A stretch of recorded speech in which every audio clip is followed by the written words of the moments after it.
So hello all and a very good evening. I welcome you all to the lecture of F block. तो last class में हमने देख लिया था F block के elements का इंट्रोडक्शन देख लिया था, फिर लैंथनॉइड सीरीज के एलिमेंट्स को देखा था, हमने पढ़ा था उनके बारे में, और हमने निमोनिक्स नेम देख लिए थे कि ये कैसे याद किया जाए F ब्लॉक के 14 elements. I hope so mnemonic names याद करने में आसान हो गया होगा। और उसके अकॉर्डिंग हमने एलिमेंट्स को देखा था कि हर एक निमोनिक नेम को करस्पॉन्डिंग क्या एलिमेंट है, and then we discuss the electronic configuration of these elements. ठीक है, राइट। आज हम लोग आगे पढ़ेंगे। आज बेसिकली हमें ऑक्सीडेशन स्टेट का डिस्कशन करना है, लैंथनॉइड कॉन्ट्रैक्शन का डिस्कशन करना है।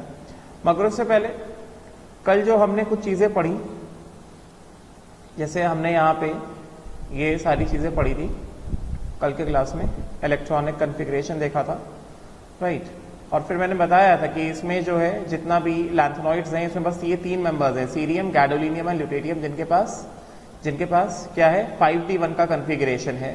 4f के साथ साथ 5d भी है। समझे क्या मतलब? इनमें क्या है, अफबाउसुल वॉलेट हुआ है, देख सकते हो। सीरियम में, गैडोलिनियम में दो जगह अफबाउसुल वॉलेट हुआ है, ल्यूटेरियम में अफबाउसुल वॉलेट नहीं हुआ है।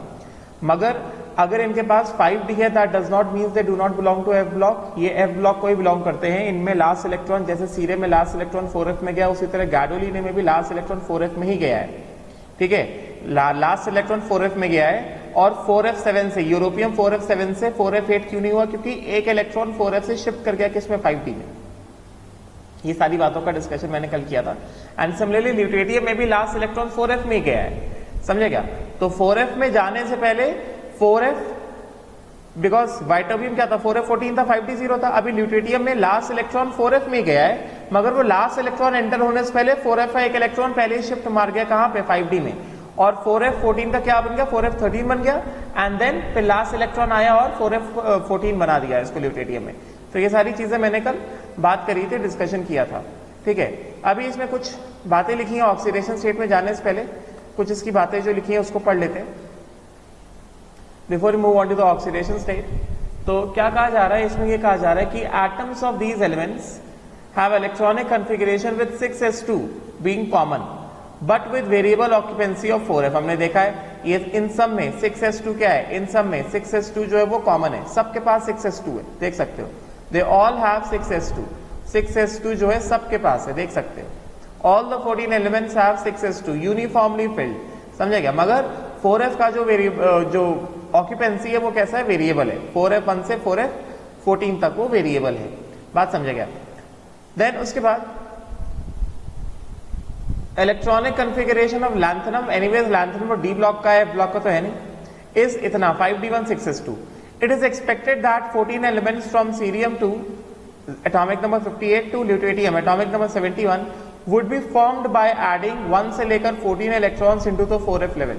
However, it is energetically favorable to move single electron on 5d into 4f level in most of the elements, but not in cerium, gadolinium, lutetium. देखो यहाँ पे मुद्दे की बात करी कि लैंथनम में क्या है, लैंथनम में 5d1 है, राइट। जैसे मैं यहीं पे दिखा देता हूँ, लैंथनम में 5d1 है, लैंथनम में 5d1 दिया गया है। अभी क्या कह रहे हैं कि it is expected that the 14 elements from cerium to lutetium would be form by adding the 14 electrons into the 4f orbital.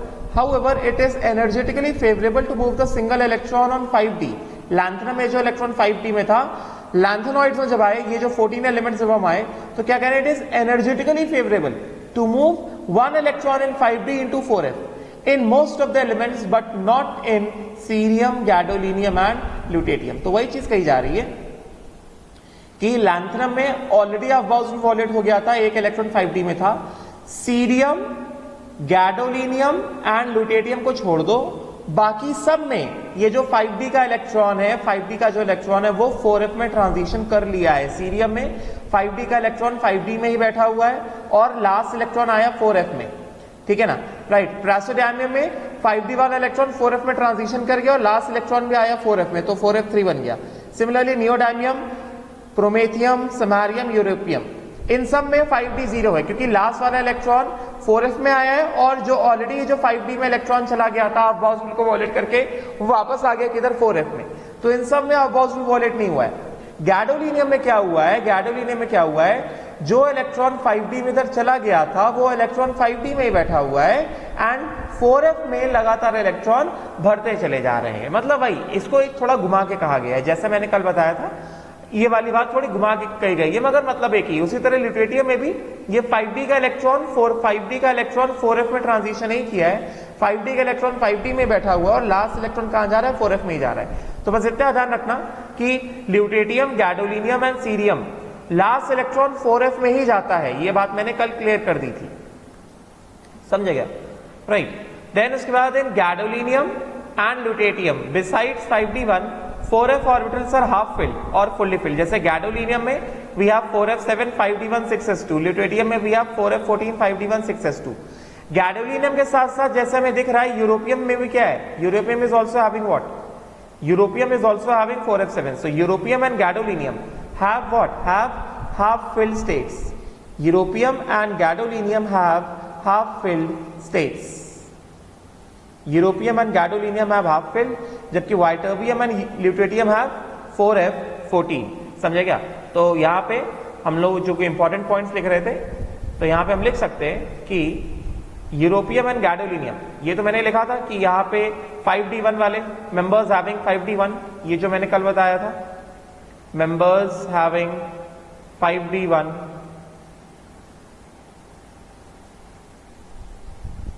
Configuration, ये मैंने कल बताया था, मेंबर्स जिनके पास 5d1 का कॉन्फ़िगरेशन है, ठीक है। हाफ फील्ड वाले कितने हैं, half field 4f, half field 4f में क्या क्या है, हमारे पास यूरोपियम है और हमारे पास क्या है, गैडोलिनियम है, समझे क्या, राइट। अभी यूरोपियम गैडोलिनियम का नंबर कहां से आता है, सीने पर नदियां प्रेम की समाई हुई गदगद तब दिल हो गया, अरे तुम ये भी लूटो, ये भी, ऐसे याद कराया था, नाम याद किए रहना, एलिमेंट्स का नाम क्या है, ठीक है। So this is atomic number 58, atomic number 59, 60, 61, 62, 63 and 64. So Europium gadolinium atomic number 63 and 64. समझे क्या? This is xenon 4f7 6s2 and this is also xenon 4f7 5d1 and 6s2। उसी तरह से फुल्ली फिल्ड वाले, फुल्ली फिल्ड 4f वाले we have ytterbium and we have lutetium, आखिरी के दो, ये एटॉमिक नंबर 71, ये एटॉमिक नंबर 70 है कि नहीं। ये था xenon 4f14 6s2 और ये क्या है, ये है xenon 4f14 5d1 6s2। समझेगा इलेक्ट्रॉनिक कॉन्फ़िगरेशन के कुछ इंपॉर्टेंट पॉइंट्स, गॉट इट। सो ये है, सो एक्स्ट्रा स्टेबिलिटी में half filled gadolinium and europium, fully filled में वी हैव, हाफ फिल्ड में वी हैव, हाफ फिल्ड में gadolinium and europium and fully filled में वी हैव ल्यूटेरियम एंड वाइटर्बियम। तो fourth वाला point भी कवर हो गया कि extra stability of the half filled and fully filled F orbitals is also seen in europium and वाइटर्बियम, ठीक है, राइट। नाउ नेक्स्ट जो है, नेक्स्ट क्या कहा जा रहा है, ठीक है। Now next we move on to the oxidation state। तो ये हो गया europium and ytterbium, europium is 4f7 and ytterbium is 4f14। तो ये बातों को ध्यान रखो, ठीक है। Now next we move on to the oxidation states. तो सबसे पहले अगर हम लोग ऑक्सीडेशन स्टेट्स की बात करें, क्योंकि ऑक्सीडेशन स्टेट यहीं पे लिखा हुआ है, यहाँ पे जो टेबल दिया गया यहीं पे लिखा हुआ है, मैं जैसे याद करा रहा हूँ वैसे याद करो ऑक्सीडेशन स्टेट, ठीक है। तो फर्स्ट ऑफ ऑल सुनना बात को ध्यान से, फॉर, अभी हम लोग बात करें ऑक्सीडेशन स्टेट्स की, we are talking about oxidation states समझे क्या? तो if we talk about oxidation states, तो ऑक्सीडेशन स्टेट्स में क्या कहा जा रहा है कि पहला, फॉर लैंथेनॉइड्स, ये बहुत इंपॉर्टेंट पॉइंट है, for lanthanoids, important point, only नहीं, most stable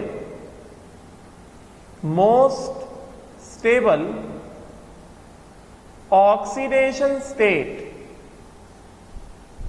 is +3. Very important point.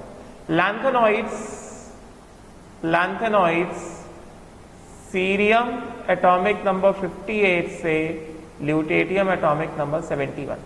The most stable oxidation state is +3. समझे क्या? However, some members show +2 as well as +4 oxidation states also due to attainment of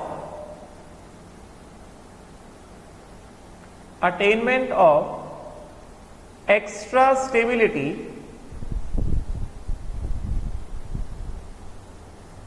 of +2 or +4 states.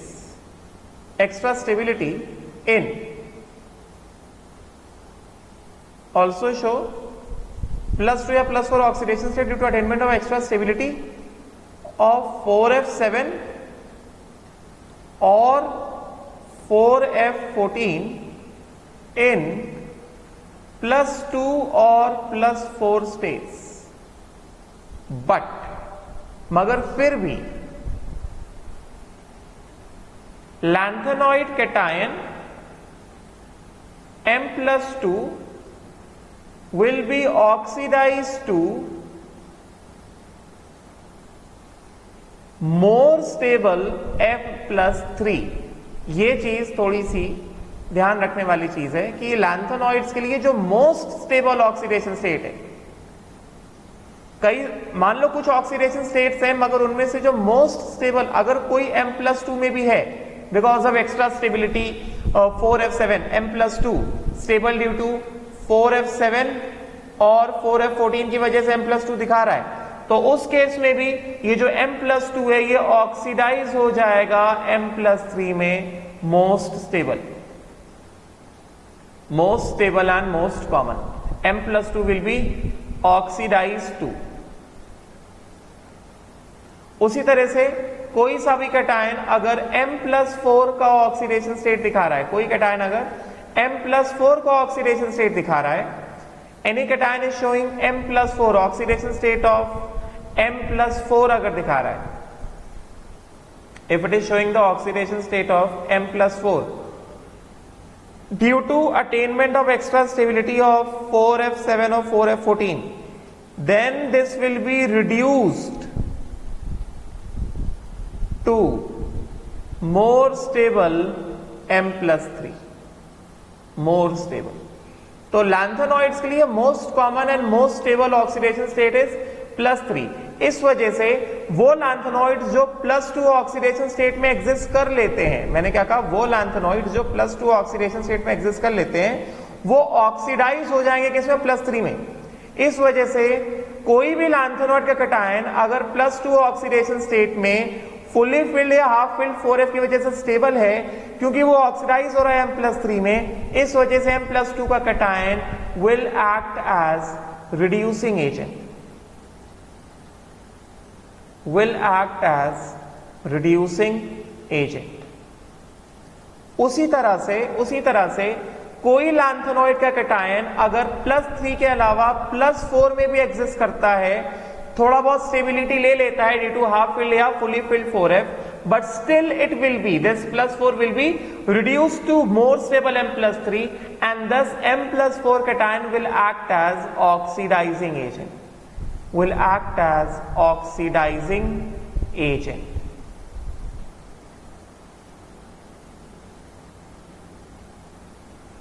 बात समझे क्या? तो ये बातों को ध्यान रखो, राइट. तो चलो अब हम लोग देखते हैं कि कौन कौन से पॉसिबल ऑक्सीडेशन स्टेट्स हैं। ठीक है, राइट। तो फर्स्ट ऑफ ऑल एक चीज तो हमें सब में बहुत कॉमन दिखाई दे रही है। अगर तुम ये जो एकदम लास्ट कॉलम में, राइट हैंड साइड कॉलम में जो ऑक्सीडेशन स्टेट्स लिखे हुए हैं, उन सब में अगर तुम ध्यान से देखो, तो हमें एक ही ऑक्सीडेशन स्टेट है जो बहुत कॉमन दिखाई दे रहा है, and which is most stable. एक ही ऑक्सीडेशन स्टेट जो दिखाई दे रहा है, which is most stable among lanthanoids. Lanthanoids में जो मोस्ट स्टेबल ऑक्सीडेशन स्टेट है वो क्या है? +3 का ऑक्सीडेशन स्टेट जो है वो मोस्ट स्टेबल है। ऑक्सीडेशन स्टेट जो मोस्ट स्टेबल है उसमें क्या लिख देंगे? +3 इज मोस्ट स्टेबल। लैंथेनॉइड्स में most stable oxidation state is +3। ठीक है, उसी तरह से इसीलिए हमें यहाँ पे दिख रहा है कि जितने भी मेंबर्स हैं वो कोई और ऑक्सीडेशन स्टेट भले शो करें, मगर उनके लिए, सबके लिए जो मोस्ट स्टेबल ऑक्सीडेशन स्टेट है वो क्या है? वो है +3 का ऑक्सीडेशन स्टेट। देख सकते हो, can see it very clearly. वो मोस्ट स्टेबल ऑक्सीडेशन स्टेट क्या है? +3 है। ठीक है, हाँ, अब ये देखते हैं कि भाई +2 या +4 वाले ऑक्सीडेशन स्टेट कौन कौन शो कर सकते हैं। जैसे लैंथेनम तो लैंथेनॉइड में आता नहीं है। अभी सीरियम देखो, सीरियम का इलेक्ट्रॉनिक कॉन्फ़िगरेशन क्या है? 4f1 5d1 6s2। तो +3 ऑक्सीडेशन स्टेट दिखाएगा, 5d1 तक अपने इलेक्ट्रॉन को इन्वॉल्व करेगा, 6s का इलेक्ट्रॉन इन्वॉल्व होगा, 5d का इलेक्ट्रॉन इन्वॉल्व होगा, तो +3 ऑक्सीडेशन स्टेट दिखा देगा। मगर सीरियम को पता है अगर इसने 4f के भी इलेक्ट्रॉन को इन्वॉल्व कर लिया तो ये क्या कर लेगा? ज़ेनन का, नोबल गैस का कोर ले लेगा। इस वजह से ये +3 के अलावा +4 ऑक्सीडेशन स्टेट भी शो करेगा। समझे क्या? तो +4 ऑक्सीडेशन स्टेट एक जो स्टेबल हो सकता है वो +3 के अलावा सीरियम जो है +4 को ऑक्सीडेशन स्टेट भी शो करेगा। Cerium can show the oxidation state of +4 also. +3 तो most common and most stable है। एक्स्ट्रा ऑक्सीडेशन स्टेट जो शो कर सकता है वो क्या है? +4 है। समझे क्या? पैरासिटामियम के लिए मोस्ट स्टेबल ऑक्सीडेशन स्टेट क्या? +3। ये +4 क्यों लिखा है मैं अभी बताऊंगा। ठीक है, फिर उसके बाद नियोडायमियम के लिए the only stable oxidation state is कितना? +3। समझे क्या? +2 क्यों लिखा है, +4 क्यों लिखा है, अभी उसकी टेंशन नहीं लेने का। प्रोमेथियम के लिए, प्रोमेथियम रेडियो एक्टिव एलिमेंट है, ये बात मैंने सिखाई है, कल ही बताया था, लिखा भी हुआ था, this is radio active. Promethium symbol PM, radio active in lanthanoids, among lanthanoids, radio active is promethium. Promethium के लिए the only stable oxidation state is कितना? +3। समझेगा? समैरियम के लिए only stable oxidation state is कितना? +3। अब देखो यूरोपियम, इसको पता है ओनली, मतलब most common oxidation state is +3। +3 के अलावा इसको पता है अगर इसने 2 इलेक्ट्रॉन लूज कर दिए तो बचेगा क्या? 4f7। तो इसका +2 भी कैसा रहेगा? ज्यादा स्टेबल रहेगा। इसका +2 भी कैसा रहेगा? ज्यादा स्टेबल रहेगा। मगर मोस्ट स्टेबल विल भी कितना? +3। समझेगा? तो अभी हम लोग यहां पे लिस्ट बनाते चले जाएं कि अपार्ट फ्रॉम +3 जो स्टेबल +4 या स्टेबल +2 में एग्जिस्ट कर सकते हैं, अपार्ट फ्रॉम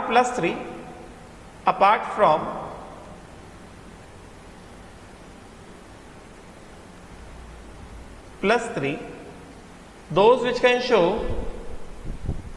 stable +4। पहला क्या है अपने पास? सीरियम +4 है, क्योंकि सीरियम +4 क्या है? ये ज़ेनन है। And those which can show stable +2, सारा खेल इलेक्ट्रॉनिक कॉन्फ़िगरेशन का ही है। समझे क्या? वो क्या है अपने पास? Europium. This is atomic number 58. This is atomic number 63. Europium. This is xenon 4f7. समझे क्या? तो ये लिस्ट बनके तैयार हो जाएगी, फिर इसको नोट्स के फॉर्म में लिख लेना। Right, europium. So europium can show stable +2 also apart from +3, मगर मोर स्टेबल क्या रहेगा? +3 रहेगा। जैसे ये सीरियम +4 है, cerium +4 will immediately will revert back to कितना? +3। तो cerium +4 will be reduced to +3। तो cerium +4 will be reduced to कितना? +3। तो cerium +4 is what? Cerium +4 is oxidizing। Cerium +4 is oxidizing। Cerium +4 is oxidizing agent. बता दिया अभी मैंने, because it will be reduced to +3। उसी तरह europium +2 will be oxidized to europium plus 3 which is more stable, hence europium plus 2 is reducing. Europium plus 2 is reducing agent, क्योंकि खुद oxidise होगा, इस वजह से it is a reducing agent. बात समझेगा? क्लियर हुआ? राइट, ये बात मैंने बताई। फिर उसके बाद we have gadolinium. Now just look at the electronic configuration of gadolinium properly. Gadolinium क्या है? 6s2 5d1 4f7। वैसे तो मोस्ट स्टेबल क्या है? गैडोलिनियम के लिए मोस्ट स्टेबल क्या है? +3 है, बट ये जो है क्या कर सकता है? +3, एक 2 इलेक्ट्रॉन ही है और 1 इलेक्ट्रॉन ही है, तो +3 में गया तो 4f7, ठीक है, तो इसमें तो कोई लोचा नहीं है, तो इसके लिए only stable oxidation state is +3। Gadolinium is only +3। Then देखो टर्बियम। टर्बियम के लिए मोस्ट स्टेबल +3, बट टर्बियम को पता है कि 6s के 2 इलेक्ट्रॉन निकाले और 4f9 से 2 इलेक्ट्रॉन निकाले, मतलब 4f9 है ना, 4f9 कैसा होगा? 4f9 कैसा होगा?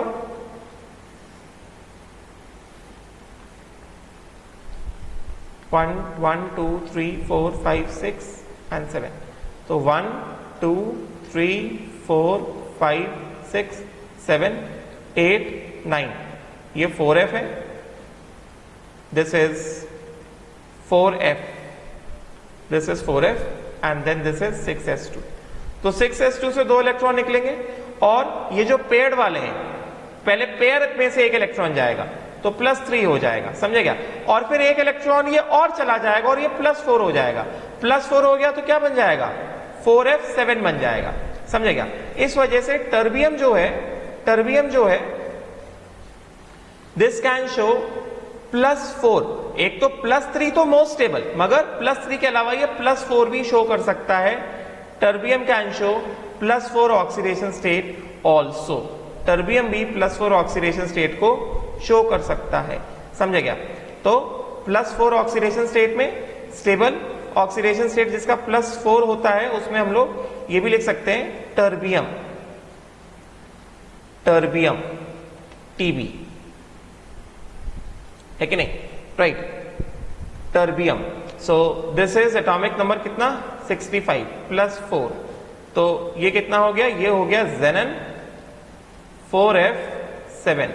But terbium +4 is again what? Terbium +4 is again oxidizing agent because this will be reduced to more stable +3. So terbium +4 is again what? Oxidizing agent. बात समझेगा? तो टर्बियम भी +4 दिखा सकता है, राइट? देन डिस्प्रोस्मियम के लिए एक ही ऑक्सीडेशन स्टेट स्टेबल है, which is +3, और कोई ऑक्सीडेशन स्टेट स्टेबल नहीं है। मैं जो बता रहा हूं बस वही देखते जाओ, ठीक है? होल्मियम के लिए एक ही ऑक्सीडेशन स्टेट स्टेबल है +3। Erbium only oxidation state stable is +3। Thulium only stable, thulium देखो जरा, थ्यूलियम, तो थ्यूलियम के लिए क्या है? तो only stable oxidation state is +3। +2 लिखा है, उसको अवॉइड कर दो, समझेगा? अभी वाइटर्बियम देखो, वाइटर्बियम के लिए +3 इज मोस्ट स्टेबल, बट इसको पता है अगर इसने 2 इलेक्ट्रॉन लूज कर दिए, 2 इलेक्ट्रॉन लूज कर दिए तो क्या हो जाएगा? 4f14 बन जाएगा, समझेगा?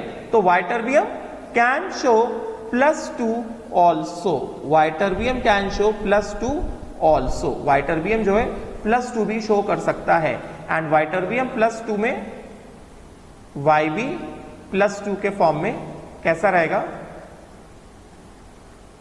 Yterbium, this is atomic number 70. So this is xenon 4f14, but this will revert back to more stable +3, hence Yterbium +2 is a reducing agent, क्योंकि Yterbium +2 ऑक्सीडाइज होगा Yterbium +3 में, इस वजह से it is a reducing agent. बात समझे क्या? And then lutetium के लिए only stable oxidation state is the most stable one, which is what? +3, क्योंकि हमें दिख रहा है ल्यूटेटियम में 6s2 एंड 5d1, 3 इलेक्ट्रॉन निकलेंगे तो 4f14 रहेगा, तो only stable oxidation state is +3। तो हमने यहां पे देखा कि लैंथेनॉइड्स के लिए जो मोस्ट स्टेबल ऑक्सीडेशन स्टेट है वो क्या है? +3 का ऑक्सीडेशन स्टेट है। +3 के अलावा 2 मेंबर्स ऐसे हैं जो +2 में भी जाते हैं और 2 मेंबर्स ऐसे हैं जो +4 में भी जाते हैं। +2 वाले मेंबर्स फटाफट रिवर्ट बैक होंगे +3 में, इस वजह से +2 वाले मेंबर्स आर रिड्यूसिंग एजेंट। +4 वाले मेंबर्स फटाफट रिवर्ट बैक होंगे +3 में, मतलब रिड्यूस होंगे +3 में, इस वजह से they act as oxidizing agent. ठीक है, तो +3 के अलावा जो मोस्ट स्टेबल है +2 वाले जो मेंबर्स शो करते हैं वो कौन से, यूरोपियम एटॉमिक नंबर 63 +2 भी शो करता है because of half filled 4f, and ytterbium भी +2 शो करेगा because of half filled 4f। +4 में जो एग्जिस्ट कर सकता है वो है cerium because of xenon noble gas, and terbium because of half filled 4f, but these two will act as reducing agent and these two will act as oxidizing agent। ठीक है, अब चलो देखते हैं किताब क्या बोलती है। आई होप सो क्लियर हुआ होगा, समझेगा। Most stable oxidation state is +3। तो वही यहां पे कहा जा रहा है कि the common oxidation state of all the lanthanoids is +3। Common and most stable, common and most stable oxidation state is कितना, +3। The oxidation state of +2 and +4 are also exhibited by some of the elements. These oxidation states are only stable in those cases where, कौन से, +2 and +4 के oxidation states are only stable in those cases where 4f0, 4f7 या 4f14 configurations are achieved. For example, जैसे cerium +4 and terbium +4, cerium +4 4f0, terbium +4 4f7, europium +2 and ytterbium +2, दोनों कैसे, 4f7 and 4f14 are stable. +2 and +4 oxidation states tend to revert to the more stable +3 by loss or gain of an electron. Thus, europium +2 and ytterbium +2 are good reducing agent, जो मैंने बताया। They are what? They are good reducing agent. On the other hand, cerium +4 and terbium +4 are good oxidizing agents. Compounds of lanthanoids are mainly ionic in nature क्योंकि ये ज्यादा variable oxidation states नहीं दिखाते हैं। तो ये चीज इंपॉर्टेंट है, दिस इज इंपॉर्टेंट पॉइंट कि lanthanoids show important, this is important, lanthanoids show only limited number of oxidation states because the energy gap between 5d and 4f subshell is large. Significant मतलब large. तो यहां से हमें दिख रहा है कि generally the only oxidation state, the only stable oxidation state is what, +3, because the only stable oxidation state is +3। इस वजह से M+3 cations they form ionic compounds। Lanthanoids में M+3 cations जो है they form what, ionic compounds, ionic bonds form करते हैं, they form ionic compounds। और दूसरी बात जो इंपॉर्टेंट पॉइंट है, ये जो एक रीजन पूछ लिया जाता है कि सीरियम से लेकर ल्यूटेरियम तक लैंथेनॉइड्स 58 से लेकर ल्यूटेरियम 71 तक, ये पूरे 14 elements lanthanoids, they show limited number of oxidation state. जैसे हमने देखा था डी ब्लॉक में हमने देखा था 3D सीरीज में स्टार्टिंग से लेकर मिडवे तक लगातार ऑक्सीडेशन स्टेट बढ़ता जा रहा है, +7 तक मैक्सिमम ऑक्सीडेशन स्टेट गया था। जैसे डी ब्लॉक में maximum highest possible oxidation state क्या है, +8 है। मगर लैंथेनॉइड्स हैं जो हैं दे show limited number of oxidation states only. हमें दिख रहा है एक तो मोस्ट स्टेबल +3 है और दो में +2 भी स्टेबल है और बाकी दो में +4 भी स्टेबल है apart from +3। So they show only limited number of oxidation states. इसका रीजन क्या है, इसका रीजन ये है क्योंकि इनके इलेक्ट्रॉनिक कॉन्फ़िगरेशन में, इनका जो जनरल इलेक्ट्रॉनिक कॉन्फ़िगरेशन है, ये जो 4f 1 से 14 होता है और ये 5d जनरली 0 या 1 है एंड देन 6s2 है। समझेगा?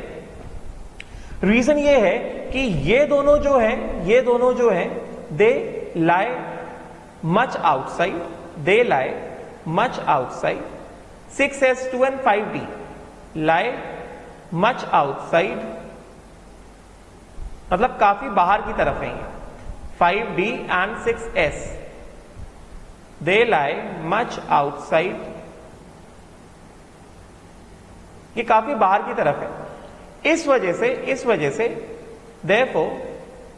therefore electrons from outside in atom, या फिर ये कह सकते हैं they lie much outside in atom, या फिर ये कह सकते हैं फार फ्रॉम न्यूक्लियस, मतलब फार फ्रॉम न्यूक्लियस से काफी दूर लाई करते हैं। इस वजह से therefore 6s and 5d electrons can be easily lost. समझे क्या? राइट। मगर जो 4f है हमने कल ही पढ़ा था, इनको इनर ट्रांजिशन एलिमेंट्स बोलते हैं। तो 4f के बारे में क्या है? This lies 4f lies much inside the kernel, much inside the core और kernel. This 4f lies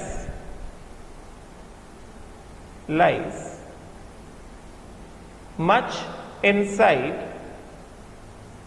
the core or kernel, therefore closer to the nucleus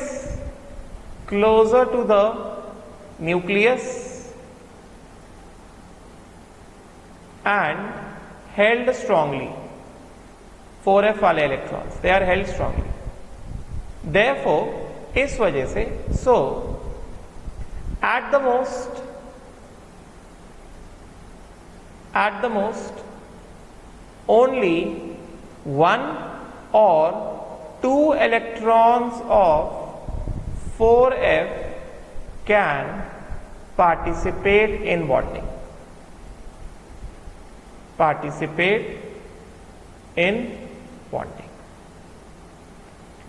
इस वजह से क्योंकि 4f के बहुत ज्यादा इलेक्ट्रॉन बॉन्डिंग में पार्टिसिपेट नहीं करते हैं, इस वजह से लैंथेनॉइड्स जो हैं वो ज्यादा वास्ट रेंज में वेरिएबल ऑक्सीडेशन स्टेट नहीं दिखाते हैं, एकदम लिमिटेड ऑक्सीडेशन स्टेट्स को शो करते हैं। समझे क्या? Right. So that is why because since large number of 4f electrons do not participate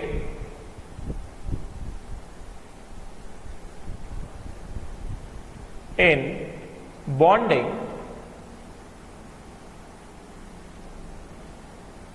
due to deep seated, काफी अंदर है, inside the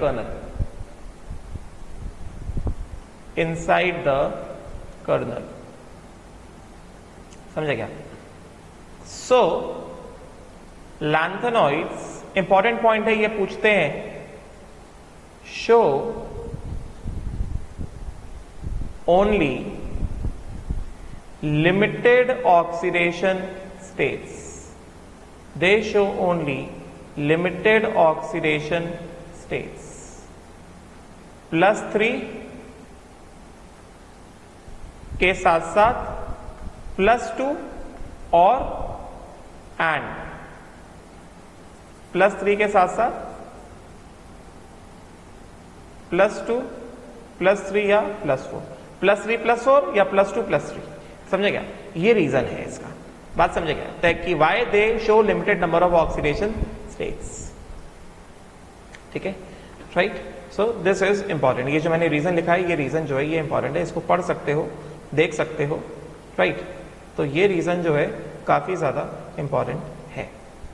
ठीक है, अब हम लोग आगे बढ़ते हैं, जो कि बहुत इंपॉर्टेंट है, लैंथेनॉइड कॉन्ट्रैक्शन। और इस लैंथेनॉइड कॉन्ट्रैक्शन का हमने इंट्रोडक्शन हुआ था, मतलब बताया नहीं था क्या होता है, मगर नाम आ गया था जब हम लोग एटॉमिक साइजेस का वेरिएशन पढ़ रहे थे down the group in D block, और हमने उसका इफेक्ट पढ़ा था, कॉन्सिक्वेंस देखा था कि लैंथेनॉइड कॉन्ट्रैक्शन की वजह से जो साइजेस हैं सेकेंड ट्रांजिशन सीरीज और थर्ड ट्रांजिशन सीरीज के मेंबर्स के, वो कैसे सिमिलर है from 4th group to 12th group. ठीक है, राइट। तो चलो हम लोग अभी लैंथेनॉइड कॉन्ट्रैक्शन की बात करेंगे। तो मैं इसको क्या करता हूं, मैं इसको डार्क कर देता हूं, लैंथेनॉइड कॉन्ट्रैक्शन, और and now I will use a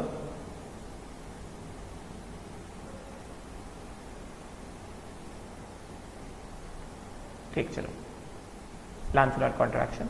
तो पहले हम लोग पढ़ लेते हैं, पहले देख ले कि लैंथेनॉइड कॉन्ट्रैक्शन होता क्या है, फिर हम लोग उसका कॉन्सिक्वेंसेस देखते हैं। सो लैंथेनॉइड कॉन्ट्रैक्शन, नाम जैसे समझ में आ रहा है, लैंथेनॉइड कॉन्ट्रैक्शन मतलब लैंथेनॉइड्स के साइज में कॉन्ट्रैक्शन, मतलब लैंथेनॉइड्स का साइज लगातार डिक्रीज होना। समझे क्या? पहले पढ़ लेते हैं फिर एक्सप्लेन करता हूं, इंपॉर्टेंट है, ध्यान से देखो। In lanthanoid series, there is a regular decrease in the atomic as well as ionic radius of trivalent ions as well as the atomic number increases from cerium to lutetium. This decrease in the size of atoms and ions is known as lanthanoid contraction, lanthanide contraction or lanthanoid contraction. Although atomic radii do show some irregular variations, but यहाँ से important, ionic radii decrease steadily from lanthanum to lutetium. However, the consecutive decrease is very small. मतलब क्या कह रहे हैं? यहां पे ये कहा जा रहा है कि लैंथेनॉइड्स में there is a continuous decrease in the atomic as well as ionic radius in the trivalent ions M+3 का साइज कंटिन्यूअसली डिक्रीज होता है जैसे जैसे एटॉमिक नंबर बढ़ता है सीरियम से लेकर ल्यूटेटियम तक. This decrease in the size of atoms and ions is known as lanthanoid contraction. Although atomic radius में कुछ irregular variations आ गए हैं, मतलब हो सकता है कहीं पे ना डिक्रीज हुआ हो, कहीं पे इंक्रीज हो गया हो, मगर आयनिक रेडियस M+3 आयन का साइज सीरियम से लास्ट ल्यूटेटियम तक जाएंगे तो वो लगातार डिक्रीज ही होता दिखाई देगा.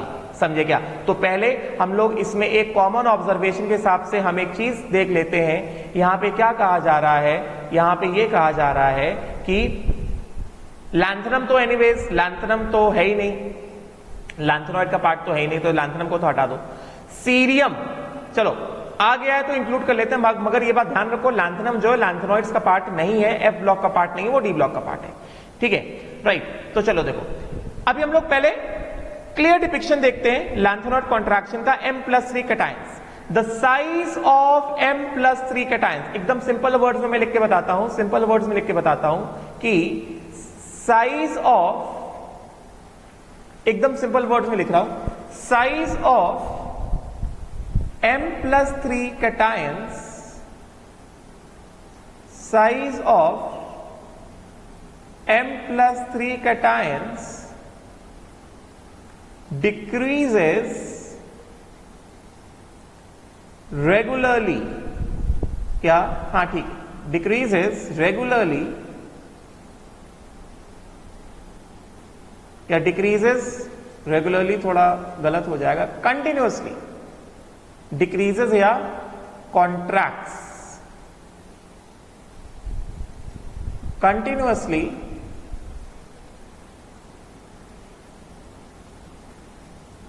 from cerium+3 to lutetium+3. मतलब क्या? मतलब क्या? देखो क्या कह रहे हैं? कहने का मतलब क्या है? कहने का मतलब है कि ये कहा जा रहा है दैट सीरियम निमोनिक्स को अगर हम बात करें, निमोनिक्स के हिसाब से अगर हम बात करें इसमें, वैसे तुम्हें अब तक निमोनिक्स याद हो जाने चाहिए, मैं कल से वही चीज पढ़ाता आ रहा हूं, राइट. तो इफ यू जस्ट यहाँ पे भी if you just talk about the discuss about the mnemonics, तो निमोनिक्स क्या है? सीने पर नदियां प्रेम की समाई हुई, यस नॉट, राइट. सीने पर नदियां प्रेम की समाई हुई, उई कहा था ना मैंने, उई starting with you I, you से यूरोप, सो इस वजह से यूरोपियम, राइट. देन गदगद तब टर्बियम, दिल डिस्प्रोस्मियम, हो गया होल्मियम, गदगद तब दिल हो गया होल्मियम. अरे तुम, अरे अरबियम, तुम थ्यूलियम, ये भी लूटो, ये भी वाइटर्बियम एंड लूटो ल्यूटेटियम. तो ये जितने भी हैं ये सब के सब +3 कैटायंस, क्योंकि the most stable oxidation state is what? +3.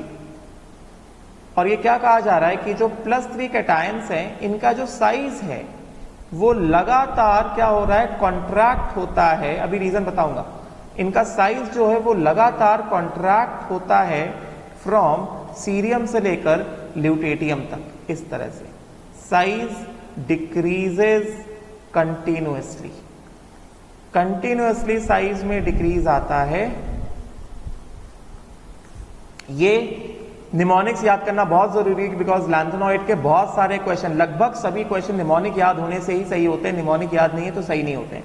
तो सबसे पहले यहाँ पे एक जो क्वेश्चन निकल के आता है, वो ये निकल के आता है कि ये जैसे ये मैंने कुछ आयंस लिख दिए, ये मैंने कुछ आयंस लिख दिए, तो ऐसा एक क्वेश्चन पूछ लेंगे, correct order of size, correct order of size, ऐसा क्वेश्चन पूछ लेंगे। ए ऑप्शन दे दिया हमें दे दिया प्रेसियोडायमियम, सॉरी मतलब ऐसा कुछ भी, ऐसा ऑप्शन दे दिया, ये दे दिया GD+3 and then this, second option दे दिया यूरोपियम+3 GD+3 दिस, और यहां पे हम लोग और भी ऐसा ऐड कर सकते हैं कि इस तरह से एंड या अलग अलग भी दे सकते हैं। पहले इसको देख लेते हैं, देन उसके बाद फिर उसको और चेंज कर दिया TB+3 EU+3 गैडोलिनियम+3, है कि नहीं, और एक और कॉम्बिनेशन बना दिया कि सपोज करो TB+3 गैडोलिनियम+3 यूरोपियम+3। तो ये जो चार ऑप्शन है, ये चार ऑप्शन तो बस तीन ही एलिमेंट में घूम रहे हैं, ये चार ऑप्शन बस तीन ही एलिमेंट में घूम रहे हैं और किसी में नहीं घूम रहे हैं, चार ऑप्शन, है कि नहीं। These options involve only 3 elements, मतलब क्या, यूरोपियम, गैडोलिनियम एंड टर्बियम, समझे क्या। तो सीधा सीधा हम लोग ये इसको सॉल्व करना बहुत आसान है, मगर उसके लिए भी तुम्हें क्या, ये पूरा निमोनिक्स याद होना चाहिए। कैसे, सीने पर नदियां प्रेम की समाई हुई, गदगद तब दिल हो गया, गदगद मतलब यूरोपियम पहले, देन गैडोलिनियम, तब टर्बियम। तो करेक्ट ऑर्डर यहां से क्या दिख रहा है, करेक्ट ऑर्डर जो हमें दिख रहा है यहां से वो क्या है, the correct order which we can see is europium is larger than gadolinium and then terbium. So correct order यहां से हमें क्या दिखाई देगा, करेक्ट ऑर्डर हमें यहां से ये दिखाई देगा। तो ये देखो, ये निमोनिक्स ही जान है, निमोनिक्स याद है तो तुम क्वेश्चन सॉल्व कर लोगे, यूरोपियम, गैडोलिनियम एंड टर्बियम। तो इसका आंसर तो ये हो जाएगा। अभी क्वेश्चन को और कठिन बना सकते हैं, क्वेश्चन को और कठिन कैसे बना सकते हैं, क्या कर देंगे क्वेश्चन में अभी तीन ही एलिमेंट में नहीं घुमाएंगे, तीन अलग अलग सेट लेके घुमाएंगे। कैसे, करेक्ट ऑप्शन पहला ऑप्शन दे दिया हमें, पहला ऑप्शन हमको दे दिया, सपोज करो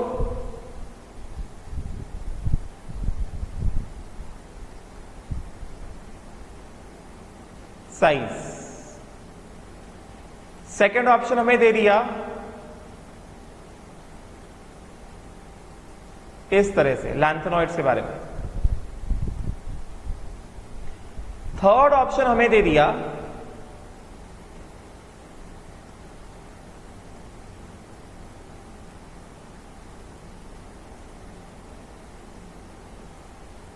एंड फोर्थ ऑप्शन हमें दे दिया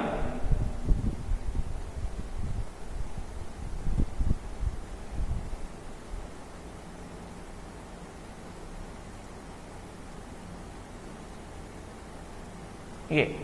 चार के चार ऑप्शन में अलग अलग सेट है, तो ये बहुत कंफ्यूजिंग होता है। तो इसके लिए भी एक ही तोड़ है इसको सॉल्व करने का, इसको सॉल्व करने का एक ही तरीका है। तुम्हें क्या पता होना चाहिए, तुम्हें पूरे के पूरे निमोनिक्स पता होने चाहिए। तुम्हें निमोनिक्स पता है सिंबल के साथ, तो तुम 1 मिनट में निमोनिक्स लिखोगे। ये निमोनिक्स आ जाएगा, सीने पर नदियां प्रेम की समाई हुई, गदगद तब दिल हो गया, अरे तुम ये भी लूटो। तो पहला वाला ऑप्शन होल्मियम, गैडोलिनियम, डिस्प्रोस्मियम, चेक करो जरा। होल्मियम, अभी कोई मुझे कह दे इनमें से सही बताओ, तो मैं भी बिना निमोनिक्स लिए मैं नहीं कर पाऊंगा, समझेगा। तो निमोनिक्स लिखना जरूरी तभी होगा ये, समझेगा। तो होल्मियम ये रहा, गैडोलिनियम ये रहा।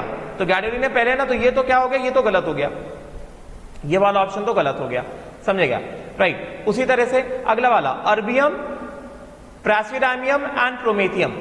तो देखो जरा पोजीशन कहां पे है, अर्बियम, प्रेसिडामियम तो भाई पहले आया, अर्बियम तो बाद में आया है। ये तो ये भी गलत हो गया। फिर अगला वाला क्या है, नियोडायमियम नदियां प्रेम की समाई हुई, नियोडायमियम प्रोमेथियम जो कि रेडियो एक्टिव है एंड समारियम, तो नदियां प्रेम की समाई हुई, यस ये सही मिला। एंड देन सीने पर नदियां ल्यूटेटियम लूटो, तो ये दिस इज ऑल्सो, ये सही है क्या, सीने पर नदियां, yes this is also correct. Cerium +3 neodymium and lutetium, this is also correct. तो अभी मेरे हिसाब से तुमको समझ में आ गया होगा कि ये निमोनिक्स का इंपॉर्टेंस क्या है, समझे। तो ये जो हमने देखा है, ये जो मैंने बताया यहाँ पे कि यहाँ पर जो साइज है वो लगातार क्या हो रहा है, इनका साइज जो है वो लगातार क्या हो रहा है, डिक्रीज होता जा रहा है। This continuous decrease in size को क्या बोलते हैं, this continuous decrease in size को बोलते हैं lanthanoid contraction, lanthanoid contraction. This regular decrease in size is known as lantanoid contraction। बात समझे क्या, राइट। और ये चीज यहाँ पे डिपिक्टेड है, यहाँ पे हम लोग देख सकते हैं, क्लियरली डिपिक्ट हो रहा है यहाँ पे, देखो जरा। और यहाँ पे हम लोग लैंथनम को भी बिठा लेते हैं, जिससे कंफ्यूजन ना हो, लैंथनम को भी बिठा लेते हैं, बिकॉज लैंथनम के बाद आते हैं ना ये सारे मेंबर्स, ये सारे के सारे मेंबर्स कब आते हैं, लैंथनम के बाद आते हैं ना, तो ये लैंथनम को भी बिठा लो यहाँ। ऑल्दो ये एफ ब्लॉक का नहीं है, डी ब्लॉक का है, मगर lanthanum is bigger than all of them, समझेगा, राइट। नाउ अब देखो जरा, क्लियरली देखो जरा, M+3 के साइजेस देखो जरा, M+3 के साइजेस कैसे वेरी हो रहे हैं, ये क्या है, ये 106 लैंथनम, लैंथनम +3 106, सीरियम +3 103 101 99 98 96 95 94 92 91 89 88 87 86, और इसका तो साइज अवेलेबल ही नहीं है।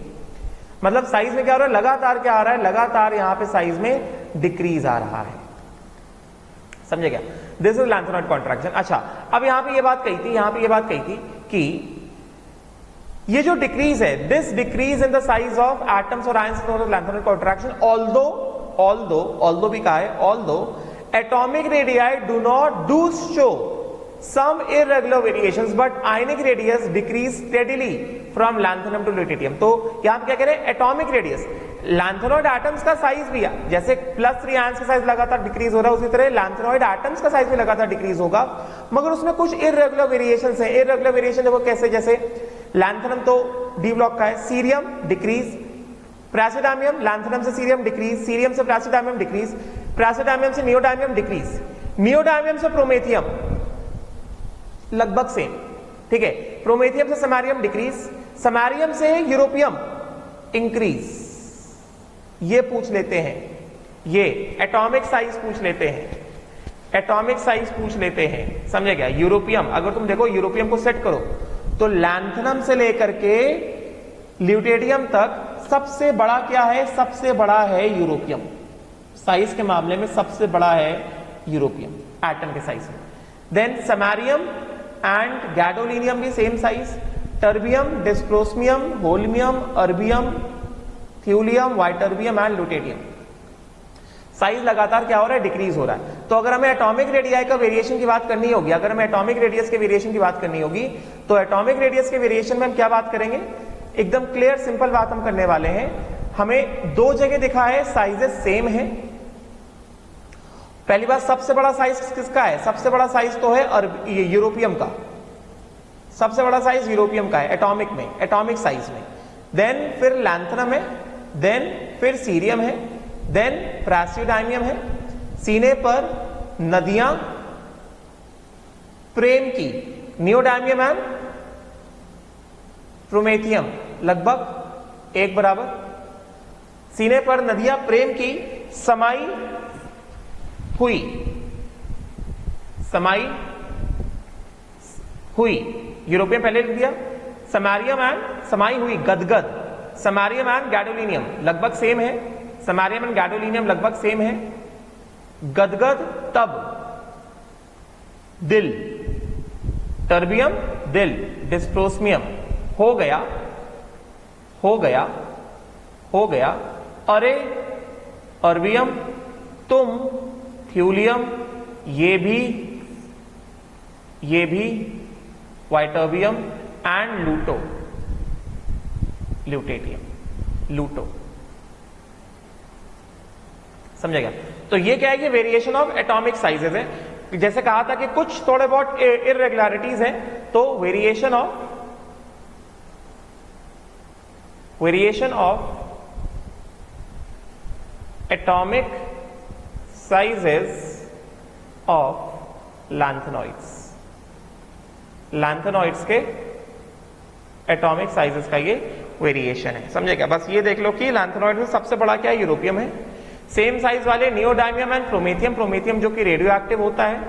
प्रोमेथियम क्या होता है? रेडियो एक्टिव होता है। This is radio active in nature. And neodymium and promethium same size, samarium and gadolinium same size. बात समझे क्या? बस ये चीज ध्यान रखो। बाकी भी इसमें भी लगातार क्या हो रहा है? डिक्रीज ही आ रहा है। अभी सवाल ये उठता है कि भाई रीजन क्या है? Reason for lanthanoid contraction. तो रीजन फॉर लैंथेनॉइड कॉन्ट्रैक्शन ये भी बता देता हूं। इसका रीजन क्या है? रीजन फॉर लैंथेनॉइड कॉन्ट्रैक्शन, इसको सुन लो, ये रीजन पूरा लिखा हुआ है, बस मैं ये एक्सप्लेन कर देता हूं। रीजन फॉर लैंथेनॉइड कॉन्ट्रैक्शन, समझे क्या? तो इसका रीजन ये है कि यहां पे होता क्या है, अगर हम लोग लैंथेनॉइड्स का इलेक्ट्रॉनिक कन्फिगरेशन लिखें तो लैंथेनॉइड्स का इलेक्ट्रॉनिक कन्फिगरेशन क्या है? Xenon, फिर क्या है? 6s2 5d 0 और 1 एंड 4f 1 से 14। समझे क्या? ये इलेक्ट्रॉनिक कन्फिगरेशन है। तो हमें पता है कि लैंथेनॉइड्स में जब इलेक्ट्रॉन भर रहा है, लास्ट इलेक्ट्रॉन कहां पे आके भर रहा है? लास्ट इलेक्ट्रॉन आके भर रहा है Xenon में, ये 4f में भर रहा है।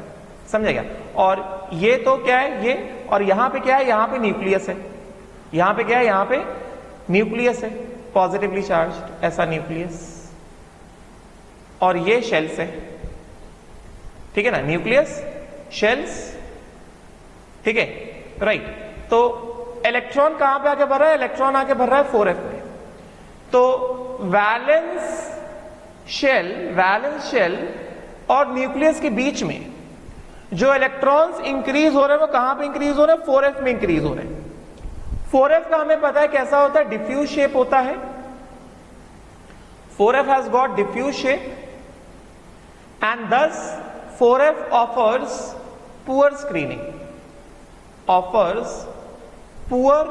screening to 5d and 6s। 4f के आगे क्या है? 5d और 6s है। ठीक है, तो जैसे जैसे एलिमेंट्स में इलेक्ट्रॉन बढ़ते जाएंगे, सीरियम 58 से लेकर ल्यूटेरियम 71 तक, तो Z क्या हो रहा है? Z तो लगातार क्या हो रहा है? राइज हो रहा है। 58 से 71 तक Z लगातार राइज हो रहा है। मतलब इस न्यूक्लियस पे जो पॉजिटिव चार्ज है वो लगातार क्या हो रहा है? इंक्रीज होता जा रहा है। जैसे जैसे न्यूक्लियस में पॉजिटिव चार्ज इंक्रीज हो रहा है, साइमल्टेनियसली इलेक्ट्रॉन 4f में जा रहा है। इलेक्ट्रॉन के 4f में जाने की वजह से, क्योंकि शील्डिंग पुअर है, ये वाले आउटर शेल उतना अच्छा स्क्रीन नहीं हुआ है, तो स्क्रीनिंग इफेक्ट क्या है? वो हार रहा है। And increase in nuclear charge क्या है? जीत रहा है। तो अगर इंक्रीज इन न्यूक्लियर चार्ज जीत रहा है, शील्डिंग हार रहा है, तो क्या होगा? बढ़ता हुआ न्यूक्लियर चार्ज आउटरमोस्ट शेल पे ज्यादा से ज्यादा फोर्स ऑफ अट्रैक्शन लगाएगा और आउटरमोस्ट शेल को अंदर की तरफ अपनी ओर क्या करेगा? खींचेगा। एंड अगर उसको अंदर की तरफ अपनी तरफ खींचेगा तो डेफिनेटली साइज में क्या आएगा? साइज में कॉन्ट्रैक्शन आएगा।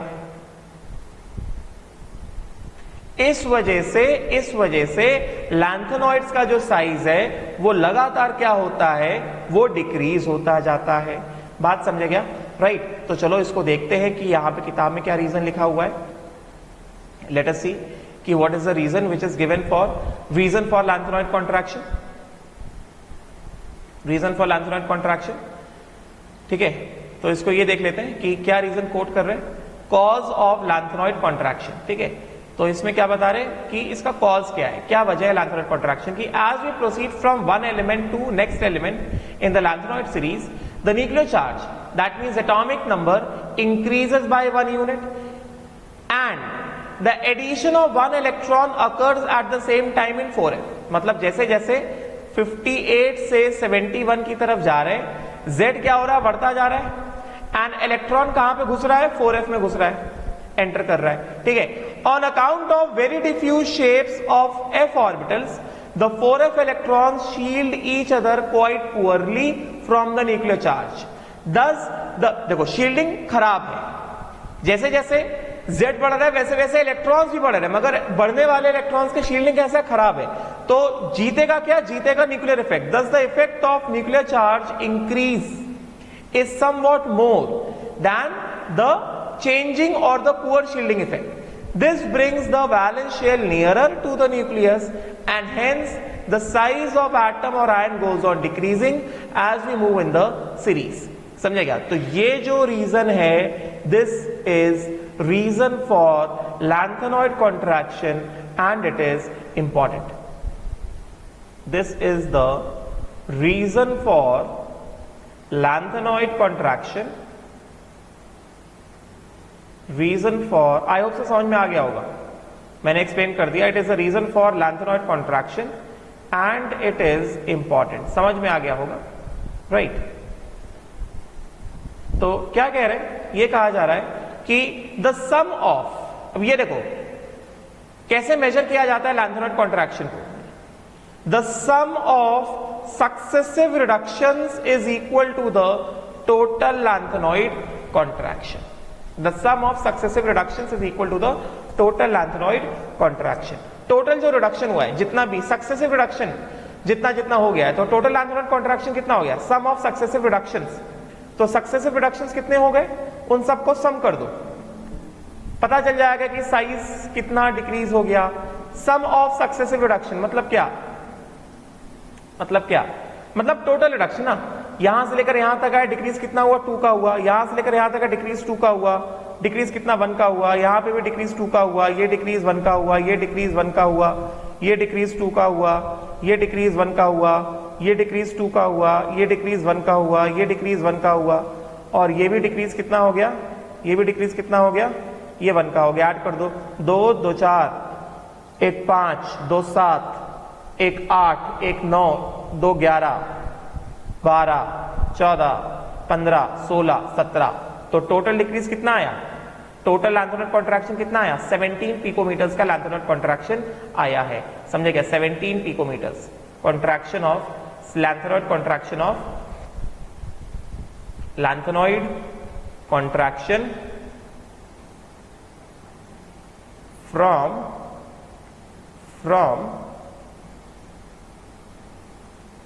सीरियम +3 टू ल्यूटेरियम +3 कितना है, 17 पिकोमीटर्स, ये कहा जा रहा है इसमें, ठीक है, राइट। फिर उसके बाद अभी ये जो ऊपर लिखा है ये पढ़ लेना एक बार, ये बस वही एग्जांपल बता रहे हैं, ये रीड कर लेना, ये इतना इंपॉर्टेंट नहीं है, जस्ट रीड दिस, ठीक है। अब देखो, अब इस लैंथेनॉइड कॉन्ट्रैक्शन, अब ये देख लो, ग्राफ देख लो जरा एक बार, साइज +3 ऑक्सीडेशन स्टेट में जो साइज में डिक्रीज हो रहा है, +3 ऑक्सीडेशन स्टेट में जो साइज डिक्रीज हो रहा है, lanthanum +3, cerium +3, praseodymium, neodymium, promethium, samarium, europium, gadolinium, terbium, dysprosium, holmium, erbium, thulium, ytterbium and lutetium, लगातार साइज जो है डिक्रीज होता जा रहा है, जैसे जैसे एटॉमिक नंबर जो है 57 से 71 तक चेंज हो रहा है, साइज में क्या हो रहा है, लगातार क्या आ रहा है, साइज में लगातार डिक्रीज आ रहा है, साइज लगातार decreases as atomic number increases, ठीक है। तो ये ग्राफ स्टडी कर लो, देख सकते हो एक बार, सिंपल है। अब देखो नाउ कि अब इस लैंथेनॉइड कॉन्ट्रैक्शन से इफेक्ट क्या क्या आएगा, व्हाट आर द कॉन्सिक्वेंसेस, कि लैंथेनॉइड कॉन्ट्रैक्शन की वजह से होगा क्या। पहला, ये सिलेबस में इससे क्वेश्चन पूछा जाता है, सबसे पहले एक तो हेडिंग याद कर लो, क्योंकि समटाइम्स ऑब्जेक्टिव क्वेश्चन में हेडिंग ही पूछ लेते हैं, समझे क्या, या फिर कभी कभी उसके अंदर का भी पूछते हैं। तो सबसे पहला कॉन्सिक्वेंस क्या, similar chemical properties, lanthanoid contraction की वजह से all lanthanoids have similar chemical properties. क्या बता रहे हैं, because the change in ionic radii in the lanthanoid series is very small, therefore the chemical properties are similar. Chemical properties similar होंगे, क्यों, क्योंकि ऑल 14 एलिमेंट्स, मैंने बताया था chemical properties depend upon the valence shell electronic configuration ना, all 14 elements have got what, all 14 elements have xenon, 4f 1 से 14, 5d 0 से 1, 6s2। समझे क्या मतलब? क्या same valence shell electronic configuration, ये मैंने डी ब्लॉक में बताया था। मतलब क्या? They have got what? Same valence shell electronic configuration. तो केमिकल प्रॉपर्टीज तो सेम होने ही चाहिए ना, उसमें कौन सी नई बात है? बात समझेंगे।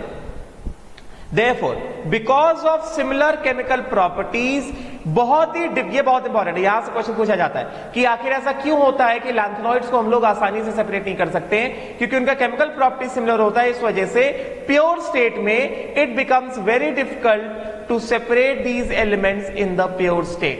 हाउएवर, लैंथेनॉइड कॉन्ट्रैक्शन की वजह से कुछ प्रॉपर्टीज डिफरेंट होती हैं, जैसे solubility, complex ion formation, hydration.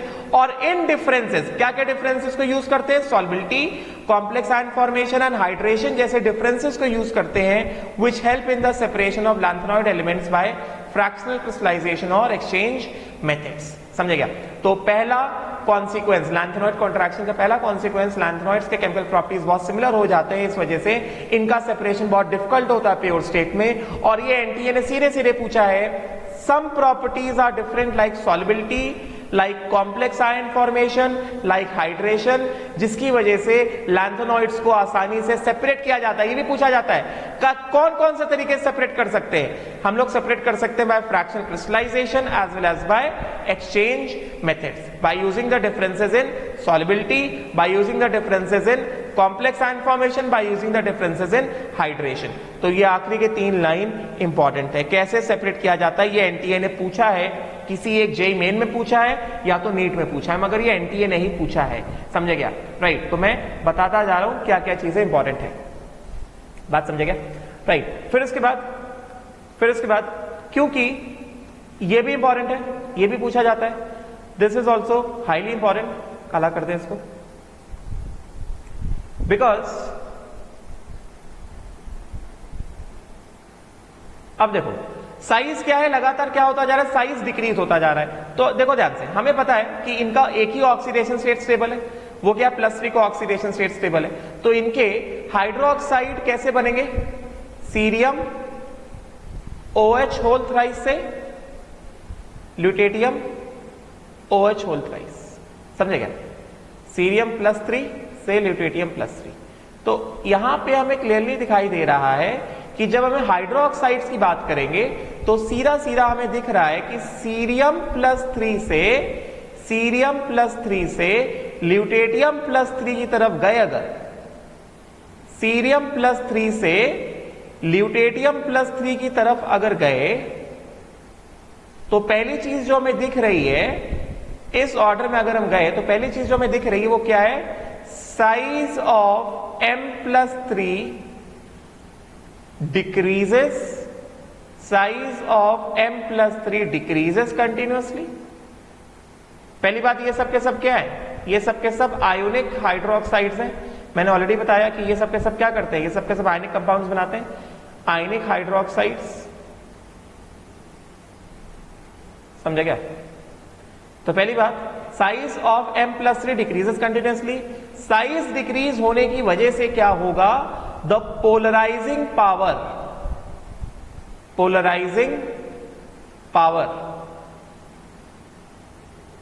increases from cerium +3 to lutetium +3।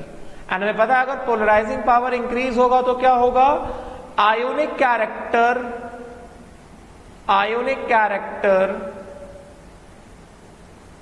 decreases and covalent character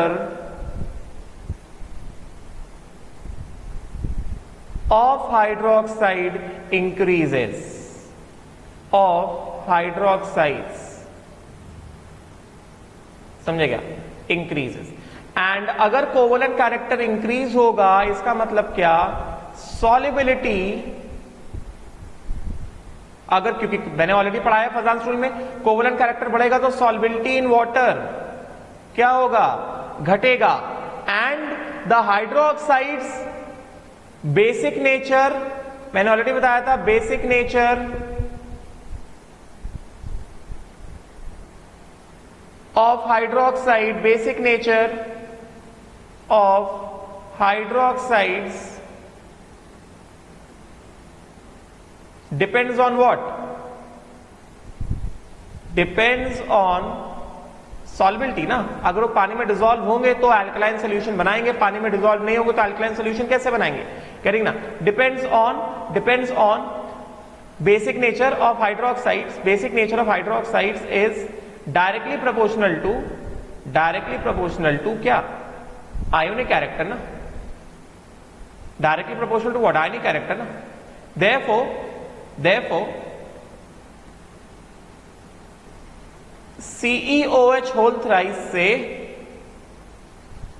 LuOH whole thrice गए तो ये बहुत इंपॉर्टेंट वन पूछा जाता है, बेसिक नेचर क्या होगा?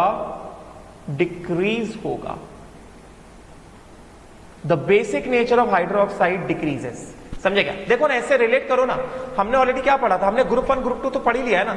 LiOH मैंने सिखाया है, NaOH, KOH, RbOH, CSOH, उसी तरह से यहां पे BeOH whole twice, MgOH whole twice, CaOH whole twice, calcium hydroxide, ये सब सिखाया हुआ है मैंने। CaOH whole twice, SrOH whole twice, BaOH whole twice, मैंने क्या सिखाया था इन सबके बारे में? कि ये एम्फोटेरिक होता है ना, और जैसे जैसे डाउन द ग्रुप जाते हैं, ऐसा डाउन जाते हो तो बेसिक नेचर क्या बताया था? Basic nature increases directly proportional to ionic, because down the group गए तो क्या होता है? साइज ऑफ कैटायन क्या हो रहा है? इंक्रीज हो रहा है, तो आयनिक कैरेक्टर इंक्रीज हो रहा है, कोवलेंट कैरेक्टर डिक्रीज हो रहा है, and this is a strong alkali soluble in water. तो वही चीज है, समझे क्या? तो another consequence of lanthanoid contraction which is very important, जो एग्जाम का बहुत फेवरेट ये क्वेश्चन है कि बेसिक नेचर का क्या वेरिएशन होता है। इनके हाइड्रोक्साइड्स का जो बेसिक नेचर है, हाइड्रोक्साइड्स का जो बेसिक नेचर है वो क्या होता है? वो डिक्रीज होता है। The basic nature of these hydroxide it will decrease. तो वही बता रहे हैं कि जैसे जैसे size, as the size of lanthanide ion decreases from lithium to cerium to lutetium, the covalent character of MOH bond increases and hence basic strength decreases. Thus CeOH whole thrice is most basic while LuOH whole thrice is least basic. समझे क्या? तो सभी lanthanoids में ये जो है this is least basic and this is what? Most basic. Important बात समझेगा? Right. Now most awaited consequence of lanthanoid contraction, जो मैंने बताया कि लैंथेनॉइड कॉन्ट्रैक्शन की वजह से, जो हमने ऑलरेडी डिस्कशन कर लिया है कि लैंथेनॉइड कॉन्ट्रैक्शन की वजह से sizes of second and third transition series members are same. This we have already discuss, ठीक है ना। So in vertical columns of the transition series there is an increase in size from first member to second member. पढ़ा था हमने कि first transition series से second transition series जाओगे तो साइज इंक्रीज होगा। थर्ड ग्रुप में लगातार साइज इंक्रीज हो रहा था। स्कैंडियम, इट्रियम एंड लैंथेनम, हमने ऑलरेडी देखा है कि थर्ड ग्रुप में साइज लगातार इंक्रीज होता है, स्कैंडियम, इट्रियम एंड लैंथेनम। मगर ग्रुप 4 से लेकर ग्रुप 12 तक हम लोग सेकंड ट्रांजिशन सीरीज से थर्ड ट्रांजिशन सीरीज जाएंगे तो साइज हमें सेम मिल रहा था। समझे क्या? तो क्या कह रहे हैं? There is a increase in size from first member to second member as expected, but from second member मतलब second transition series to the third member मतलब third transition series there is a small change in size and some time sizes are almost same. This is because of lanthanoid contraction. बात समझे क्या? Right. तो ये हमने already पढ़ लिया है। इनका जो सिमिलैरिटी ऑफ साइज होता है इसको अभी थोड़ा इलैबोरेट कर देता हूं। क्या बता रहे कि in each vertical column the transition elements, in each vertical column of transition elements the elements of the second and third transition series resemble each other more closely. Elements of the important elements of the second and third transition series resemble each other more closely than elements of the first and the second transition series. ये पढ़ा हुआ है because of lanthanide contraction.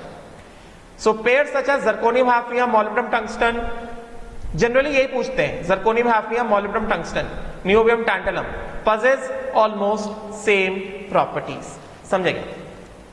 Right, तो ये सारी चीजें हैं consequences of lanthanoid contraction, इसको अच्छे से पढ़ लो, ठीक है? अभी ये फटाफट से देख लेते हैं, फिजिकल प्रॉपर्टीज को एक बार पढ़ लो, क्योंकि मेटल्स हैं, फटाफट से अभी पढ़ते हैं, इंपॉर्टेंट सारी चीजें बता दी, अभी रीडिंग वाला part. All the lanthanoids are metals, simple, they are soft, malleable, ductile in nature. Soft क्यों है? क्योंकि डी में इलेक्ट्रॉन्स नहीं है, देखो इनका वैलेंस शेल इलेक्ट्रॉनिक कन्फिगरेशन देखा ना हमने, वैलेंस शेल इलेक्ट्रॉनिक कन्फिगरेशन देखा ना हमने, इनका वैलेंस शेल इलेक्ट्रॉनिक कन्फिगरेशन कैसा है? वैलेंस शेल इलेक्ट्रॉनिक कन्फिगरेशन है जेनन 4f 1 से 14, 5d 0 या 1 एंड 6s2। तो वैलेंस इलेक्ट्रॉन तो कम है, डी में भी इलेक्ट्रॉन नहीं है, तो कोवेलेंट बॉन्ड फॉर्म होने के कोई चांसेस नहीं है। तो जैसे डी ब्लॉक वाले कैसे होते हैं? हार्ड होते हैं, ये कैसे होते हैं? सॉफ्ट होते हैं, एस ब्लॉक की तरह सॉफ्ट होते हैं, गेटिंग ना? Soft like S block, like S block. D block जैसे हार्ड नहीं है, समझे क्या? Malleable and ductile in nature, they are not good conductors of heat and electricity. Highly dense and the densities are in the range 6.77 से 9.74 gram. The densities and the atomic volumes in general increase with increase in atomic number. Density increase होगा, atomic volume तो decrease हो रहा है ना, atomic volume increase नहीं होगा, only density. Atomic volume across the series जा रहा है तो atomic volume तो decrease हो रहा है क्योंकि size decrease हो रहा है, but a regular trend is not observed. They have got high melting points, however no definite trend is observed. ये physical properties से पढ़ लेना एक बार, समझे क्या? Then उसके बाद ionization energies, not that much important, बस पढ़ लो एक बार। Lanthanoids have low ionization energy क्योंकि मेटल से। IE1 and IE2 values are quite comparable with the values of alkali, ये इंपॉर्टेंट है। The first and the second ionization energy values are quite comparable with the values of alkaline earth metals, particularly calcium. यहां से question पूछा जाता है कि first and the second ionization energy values are similar to which alkaline earth metal, that is calcium, समझेगा? और ये values दिए गए, ये देख लेना एक बार, इतना इंपॉर्टेंट नहीं है, इतना ज्यादा नहीं पूछा जाता है। Now due to low ionization energies they are highly electropositive, मतलब they can, ये important है that the ionization energies resemble alkaline earth metals, especially calcium, this is important, समझे क्या? Lanthanoids are highly electropositive in nature, they react with cold water and hot water to liberate hydrogen. Lanthanoids react with cold water as well as hot water to liberate hydrogen because they have got positive E0 oxidation, ठीक है? These reactions are however slow with cold water and fast with hot water, ठीक है? Standard reduction potential values for half reactions, reduction potential E0 oxidation, ये reduction potential है, तो oxidation क्या होगा? Oxidation gives कितना? M plus 3 aqueous plus 3 electron. E0 oxidation कैसा है? पॉजिटिव है, तभी क्या पानी के साथ रिएक्ट कर रहे हैं। तो वही चीज कह रहे हैं कि इनका जो E0 रिडक्शन है, E0 रिडक्शन जो है that lies in the range -2.2 से -2.4, या फिर E0 oxidation lies in the range +2.2 to +2.4. The only exception is europium, जिसका E0 रिडक्शन कितना है? -2.0, या E0 oxidation M से M+3 के लिए। यूरोपियम का E0 ऑक्सीडेशन M से M+3, ये भी इंपॉर्टेंट है, कितना है? 2.0 है, समझेगा? जनरली रेंज कितना है? ऑक्सीडेशन पोटेंशियल का रेंज कितना है? 2.2 से 2.4, या रिडक्शन पोटेंशियल रेंज कितना? -2.2 से -2.4। यूरोपियम का बस थोड़ा सा अलग है, आउट ऑफ रेंज है, 2.0 होता है, ठीक है?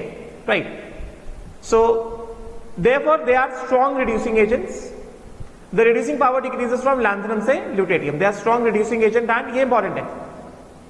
अब इसमें ज्यादा समझाना नहीं है, इसको तुम्हें पढ़ना, दिमाग में रखना है। लाइक एस ब्लॉक, क्योंकि मेटल्स है ना, मेटल्स है, metals are reducing agents, metals are reducing agents, इसमें there should be no doubt, they are reducing agents क्योंकि मेटल्स है। And reducing power decreases from lanthanum से ल्यूटेटियम, ठीक है? तो इसको ऐसा दिमाग में रख सकते हैं कि लैंथनम सीरियम से ल्यूटेटियम क्या है? रिड्यूसिंग पावर क्या है? डिक्रीजेस। ऐसे जाएंगे तो E0 ऑक्सीडेशन फॉर M से M+3 डिक्रीजेस, इस वजह से रिड्यूसिंग पावर it decreases. समझेगा, राइट। तो ये कहा जा रहा है। देन उसके बाद कलर्ड आयंस, जैसे डी ब्लॉक वाले डी ट्रांजिशन की वजह से कलर्ड आयंस बनाते हैं, उसी तरह एफ ब्लॉक वाले एफ ट्रांजिशन की वजह से क्या करते हैं, ये कलर्ड आयंस बनाते हैं, समझेगा। So many of the lanthanoid ions are coloured in the solid state as well as in the solution. The colour is because of partially filled f orbitals which allow ff transitions, ठीक है। However, m+3 ions having 4f0, 4f7, 4f14 configurations are colorless, ये important है। जैसे lanthanum +3 colorless, f0 है, gadolinium +3, 4f7 ये colorless, lutetium +3, 4f14 ये colorless, ये important है, कलर, समझे क्या, राइट। अब उसके बाद क्या कह रहे हैं, ये देख लो जरा, ये क्वेश्चन पूछा जाता है, ये क्वेश्चन पूछा जाता है आस्क्ड इन क्वेश्चंस। पहले ये इंपॉर्टेंट है कि 4f0, 4f7, 4f14 वाले कैसे कलरलेस होते हैं। हालांकि यहां पे थोड़ा सा ऐसा इम्प्रॉपर दिख रहा है कि 4f7 वाला क्यों कलरलेस है, मगर कलरलेस है तो है। गैडोलिनियम कलरलेस होता है, अब इसको दिमाग में रखने का, ठीक है। लैंथेनम ऑल्दो एफ ब्लॉक का नहीं है, मगर बस देख लो कि लैंथेनम +3 है, 4f0 होता है, कलरलेस होता है। गैडोलिनियम भी कलरलेस होता है, ल्यूटेडियम भी कलरलेस होता है, ठीक है। अब इस वाले पोर्शन से क्वेश्चन आता है आस्क्ड इन क्वेश्चंस, यहां से क्वेश्चन आता है, क्या कह रहे हैं कि m+3 आयन जिनके पास same number of unpaired electrons हैं 4f ऑर्बिटल में, उनका सेम कलर होता है। तो यहां से क्वेश्चन पूछते हैं कि भाई कौन कौन कैटायंस सेम कलर दिखाएंगे। तो 4f2, 4f12 देख सकते हो, प्रासियोडायमियम एंड थ्यूलियम सेम कलर के हैं, समारियम एंड डिस्प्रोस्मियम सेम कलर के हैं, नियोडायमियम एंड अर्बियम सेम कलर के हैं, europium and terbium same colour के हैं। मतलब कैसे याद किया जाए इनको, सेम कलर वाले। क्या कह रहे हैं कि जिनके पास सेम अनपेयर्ड इलेक्ट्रॉन्स हैं, m+3 आयंस हैविंग, ऐसे याद करना है, देखो मैं याद कराता हूं, सेम, बिकॉज यहां से क्वेश्चन आता है, same unpaired electrons, same unpaired electrons show same colour. तो इसको कैसे याद करने का है, कैसे याद करने का हमें पता है, वी ऑल नो दैट। कैसे याद करेंगे, सीने पर नदियां प्रेम की समाई हुई गदगद तब, गदगद तब दिल हो गया अरे तुम +3, तुम ये भी लूटो। अब देखो तुम्हें याद कैसे करना है, तुम ऐसे पेयर्स तो याद नहीं कर सकते, मगर तुम्हें यही पूछा जाएगा, अगर एफ ब्लॉक से क्वेश्चन पूछते हैं तो यही पूछते हैं कि which of the following pairs will show same colour, ऐसा पूछते हैं कि भाई which of the following pairs will show same colour. तो क्या कह रहे हैं कि जिन पेयर्स, जिन m+3 आयन के पास सेम अनपेयर्ड इलेक्ट्रॉन्स होंगे 4f में, उनका कलर सेम होगा, ठीक है। तो कैसे याद करेंगे हम लोग, कैसे याद करेंगे इसको याद करने का तरीका क्या है, सिंपल तरीका है, देखो मैं बता रहा हूं कैसे याद किया जाएगा, हाउ टू मेमोराइज दिस। देखो यहां से सीरियम +3 इज व्हाट, यहां से देखो स्टार्टिंग से दूसरा एंड ये एंडिंग से दूसरा, देखो ये सेम कलर का है, स्टार्टिंग से दूसरा, एंडिंग से दूसरा, ये सेम कलर, ऐसे पेयर्स बना देते हैं, स्टार्टिंग से दूसरा, एंडिंग से दूसरा, ये पेयर्स बना देते हैं, ये पहला पेयर हो गया, ये सेम कलर के होंगे, समझे क्या। उसी तरह से हमें एग्जांपल में और क्या दिया गया, जैसे हमें पहला एग्जांपल दिया गया, यहां पे 4f2 एंड 4f12, अच्छा sorry 4f2 and 4f12, sorry, यहां पे चलो अभी भी लिख सकते हैं हम, इसको सीख सकते हैं, कैसे सीखा जाए कि ये कलर के पेयर्स को हम कैसे याद करें। इसको लिखो फ्रॉम लैंथेनम, लैंथनम प्लस 3, ठीक है, लैंथनम प्लस 3 से लिखो, लैंथनम प्लस 3 से लिखो इसको, ठीक है। तो हमने अभी देखा कि लैंथनम प्लस 3, हमने अभी देखा lanthanum plus 3 is colorless because lanthanum plus 3 is 4f0 and lutetium plus 3 is also colorless. Starting से पहला, आखिरी से पहला, ये पहला पेयर कलरलेस। फिर उसके बाद स्टार्टिंग से दूसरा cerium plus 3 and ytterbium plus 3 same colour के होंगे, दूसरा पेयर, ऐसे याद करना है। फिर उसके बाद स्टार्टिंग से तीसरा प्रेसिडामियम और एंडिंग से तीसरा ये थ्यूलियम। अरे तुम जो था ना, अरे तुम ये भी लूटो, अरे तुम ये भी लूटो, ये थ्यूलियम, ये सेम कलर के होंगे। ऐसे पेयर्स को याद करना है, कलर के पेयर्स अगर याद करेंगे, ऐसे क्योंकि क्वेश्चन पूछते हैं which of the following pairs will have same colour, तो इसको ऐसे याद करो, स्टार्टिंग से पहला, एंडिंग से पहला सेम कलर, स्टार्टिंग से दूसरा, एंडिंग से दूसरा सेम कलर, स्टार्टिंग से तीसरा प्रेसिडामियम, एंडिंग से तीसरा थ्यूलियम सेम कलर, स्टार्टिंग से चौथा नियोडाइमियम, एंडिंग से चौथा अर्बियम सेम कलर। ये हो गया पेयर नंबर 3 और ये हो गया पेयर नंबर 4 सेम कलर। फिर उसके बाद स्टार्टिंग से पांचवा, एंडिंग से पांचवा सेम कलर, पेयर नंबर 5, ऐसे याद करना है, ठीक है। स्टार्टिंग से छठा, स्टार्टिंग से 6th और एंडिंग से 6th, देख सकते हो ये सेम कलर के होंगे, समझे क्या। फिर उसके बाद स्टार्टिंग से 7th और एंडिंग से 7th, ये सेम कलर होंगे। अभी इसका कोई पेयर बचा नहीं, तो ये क्या है, ये कलरलेस है, समझे क्या। ये कैसा है, ल्यूटेडियम प्लस 3, ये कलरलेस, ऐसे याद कर लो, क्योंकि क्वेश्चन आता है, क्वेश्चन तो करना ही पड़ेगा, क्वेश्चन तो छोड़ नहीं सकते, नंबर चले जाएंगे, ऐसे याद करो, समझे क्या। अभी यहां से मैच कर लो, यहां से मैच कर लो, देखो क्या कह रहे हैं, प्रेसिडामियम एंड थ्यूलियम, देखो प्रेसिडामियम एंड यहां से थ्यूलियम, पेयर नंबर 3।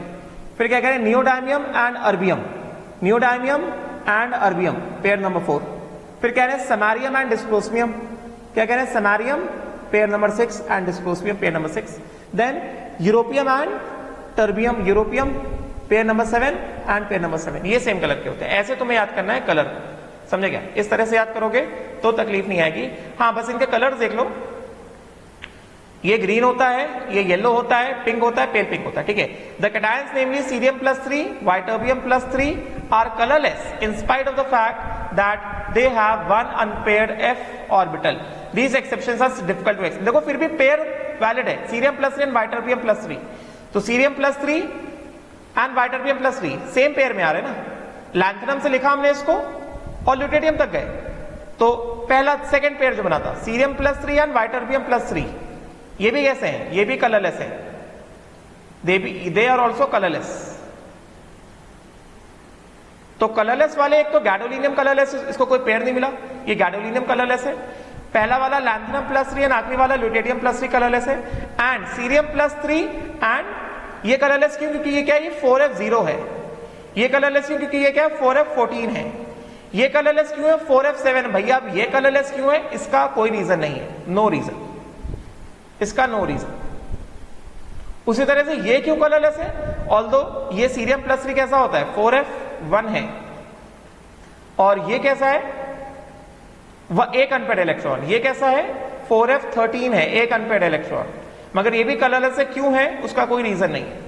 तो ऐसे पेयर्स में याद करोगे तो फिर से जरूरी क्या है, ये निमोनिक्स याद होने चाहिए, तभी कलर वाला क्वेश्चन भी तुम सही कर सकते हो। जितना दिया गया उतना ही पूछा जाता है, उसके बाहर से पूछते ही नहीं है, ठीक है।